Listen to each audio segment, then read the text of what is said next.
Thank you for subscribing to my channel. I'm Sue Fraser. I live in Inverness in Scotland, and I'm going to show you how to make a flower with wool. So first of all,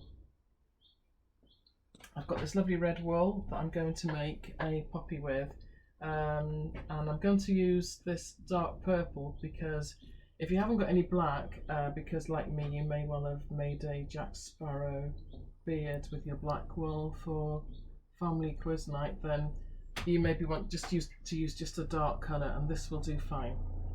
So I've got my red tops, aubergine coloured wool, some silk, you don't need to have this, I've got some Angelina fibre and a little bit of green to go on the back. So this is very simple. This is the way I do it. I'm just going to cut some strips of wool. I'm going to fan them out. Think pineapple rings. Like so. And then we maybe want to have some fibres go in a different direction so that it all holds together once it gets wet.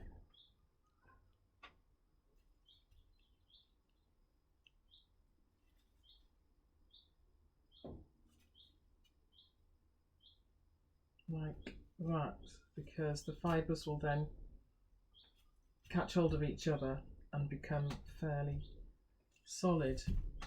And we'll put a few more on there just to make sure it holds. Probably best to have smaller fibres, I think.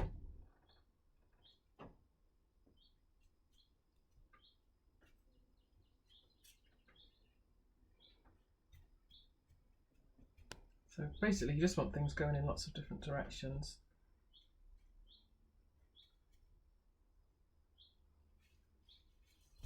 And then in the centre we'll put the darker wool. I think these are two different colours actually.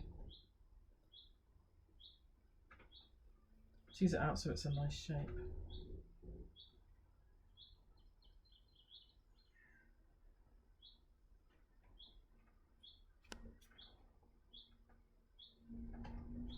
There we are. And I nearly forgot to put the sparkles on. Everybody loves a bit of sparkle. So just sprinkle it over like that.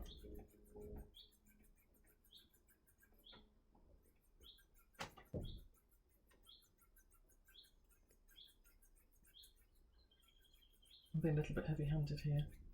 And did I hear anyone say, what about the silk? Because I forgot to put the silk in as well. What about the silk? What about the silk? Yeah, here's a silk. So, tease this very finely as well, really, really finely.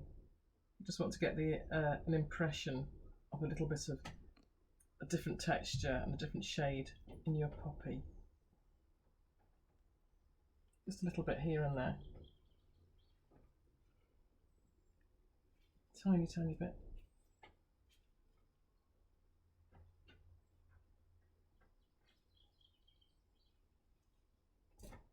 I think that's enough.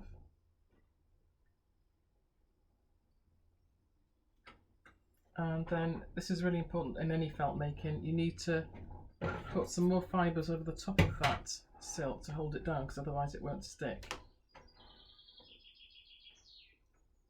So you need to make this really, really thin so that it holds the silk in place, but I forgot what I was going to say. It holds the silk in place, but you can still see through it.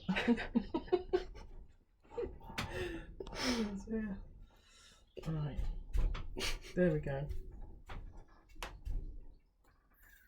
Put these bits in.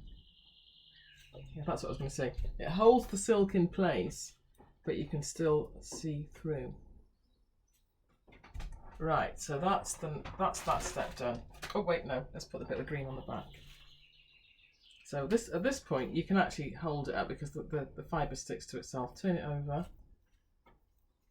And we'll put some green on the back, make it look natural.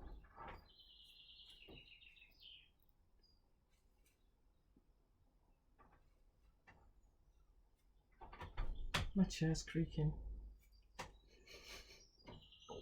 So today is the 12th of June? 12th of 13th. It's the 13th of June. And in Scotland we're in lockdown because of the pandemic. No doubt we'll look back at this in the future and in disbelief. But today we're in lockdown in Inverness. We haven't been bored yet because we've been doing lots of different things, including a bit of felt making from time to time, lots of baking, stuff like that. And oh, sorry, Chloe's looking at me like I'm crazy. Right, so here we are in lockdown making a poppy, and we've done phase 1. We're now going to move into phase 2. So I've got a tub full of water, a squeeze of liquid soap, nothing fancy. You just use hand washing soap, stuff that you wash your clothes with. If you look at one of my other videos, you'll see, if you haven't got one of these, what you can use instead, how you can make a squeezy thing with a milk bottle. Get it really, really wet.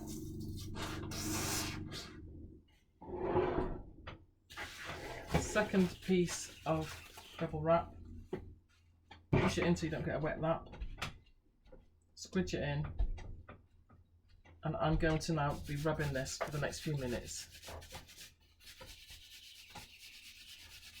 Stop for a little while. Right, I've been doing this for about 5 or 6 minutes now. So if you take the cling film bubble wrap back, it will look something like this. It'll be holding together quite well, and you shouldn't be able to pick fibres up too much. So you can still need some more work doing on it, because I can do that. That's when you know it's not done enough.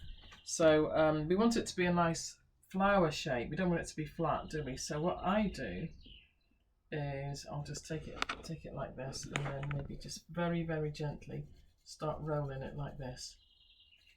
If you start feeling it drying out, just pop it back in the wet bubble wrap again. So now an important rule to know is that the hotter and soapier your water is, the faster your felt will bond together. And you can see where the green on the back is looking like a sort of fairly natural blend. You can also add stems on like this. This is one which I think I just made just by rolling it like this. And you can come around and have a look at these other things if you want to. Cards that I've made with a floral theme. So those are the cards. And those are just shapes stuck onto a felted background. We've got a fascinator here that I've made from 3 of these, and then just put it on a cheap band. Added some feathers to it as well, and the base is made of that has got sort of a wire base that's been covered in felt. This is a little thing that you can put on a hand for a bridesmaid. Oops, sorry, Clay. These ones you can put a brooch on the back. These are ordinary felted pictures that have got a little bit of embroidery on. Big picture over here is one that I did with Mwy Mackay, who is a really great Scottish felt artist. And down here are some little pictures that are going to be prepared to go into frames. And they've got a little bit of embroidery on as well. So if you come back towards me then, Chloe. So you can see that the shape is starting to form. And you probably maybe noticed that it's actually getting a lot smaller as well. Why does that happen? Why does that happen? Thank you for asking that, Chloe. So the reason why it gets smaller is because it's shrinking. So the fibres are basically, the wool goes in like this, and then it can't come out again because each little individual fiber's got little barbs on it, so once it's gone that way it can't come back out again. Ooh. Thank you for asking that question, that wasn't rehearsed. No, So you can see it is starting to come together. So we've now got the green on the back, and we've got a little bit of sparkle in there as well. Another thing that you might want to add is you can get these little God, I can't remember what they're called. These little things here. Bits. No, they're not called bits. I can't remember what they're called, but you can use these bits here in black and embed those into your texture as well, into your wool as well. And you can also add on French knots too. So, so you can carry on shaping it as much as you like. If you don't like the sort of random shapes that I like, then you can cut it slightly and maybe cut petals into it, but I quite like it so that it looks kind of a bit imperfect. You can gather it together, you can stick a pin on the back, you could part felt it and then add it to a picture, or make little ones and add to a picture as well. So there we are, that is how to make a felted poppy.